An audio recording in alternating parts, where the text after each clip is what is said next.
today we are talking about compositing. So today it's a tutorial I've been waiting to do for ages.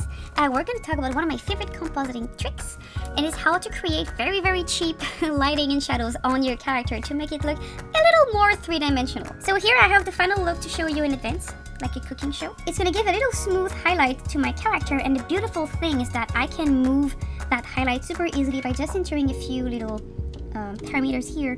It's going to change the way that the lighting spins around my character. So how do I do that?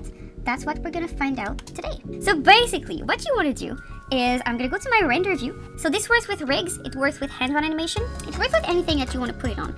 If you have a rig, however, it's going to work on all of your rig at once. It's not that great for individual pieces and stuff. You might have to do a little more work with this. So that's why I set my composite to bitmap. I need to flatten my character first if you have a rig. Then what you want to do is get a matte blur.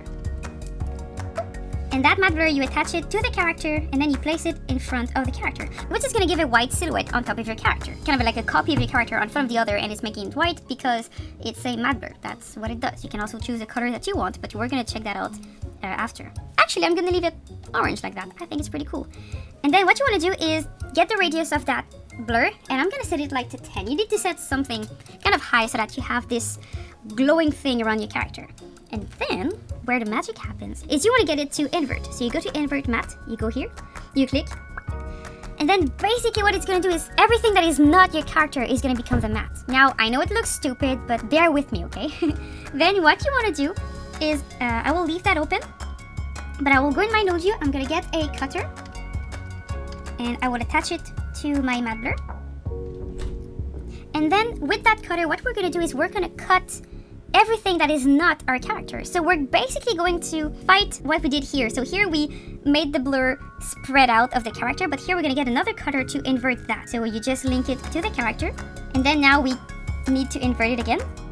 And there you have your cool lighting. So just to explain a bit what's going on here, I will remove we had it that the outside of the character was blurry, and you see here all the little glowy thing that goes on the character. That's what we want to get, so that then we need another cutter to kind of re-invert that matte here and cut that shape on top of our character. So now that's good for a rim light because it does all the surrounding of a character. And if you set that with a blending node, and I set it to overlay, that's usually pretty cool. Overlay, where are you? There you are. So it's subtle in that case because my character is mostly dark shades of purples and black, but it does create a little bit of a depth to it. Of course, you can play with the settings, so instead of a 10th radius, I can have 50, I can have 5, which is going to be a bit sharper. You can also adjust the intensity here. Of course, don't put it too high because it's going to be weird, but sometimes just putting it at 2 makes a whole lot of difference if you have a very dark-ish character like that.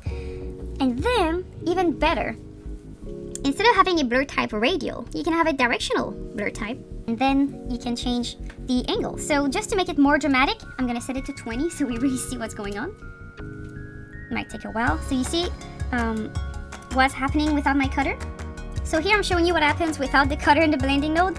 Basically, it's the outside of the character is what is going to be directionally blurred.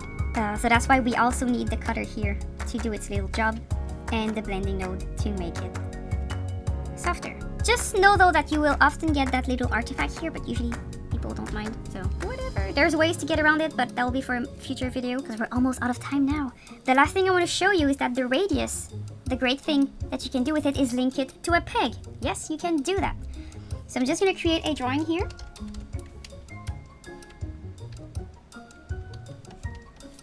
And on that drawing file, I'll make a little line right here, and I'll give it a peg. And I'll set the rotation point of that peg to the edge here. And then with that peg, I will go into its properties. I will also open my matte blurs properties. And with that peg, I will go to the rotation angle. I'm going to set a keyframe by going to the curve editor here, pressing on plus keyframe to make sure I really have a keyframe. You really need a keyframe, otherwise it's not going to work. And then you go here, you go to copy function link, and then you take this and you paste it the directional angle, paste function link, and then what's going to happen is that both of them are going to be linked. So I'm going to close them and get my transform tool here. So now my light is flat because it's the same direction of this, but if I change the direction of this, it'll also change the direction of my lighting. So that is usually how I light up my scene.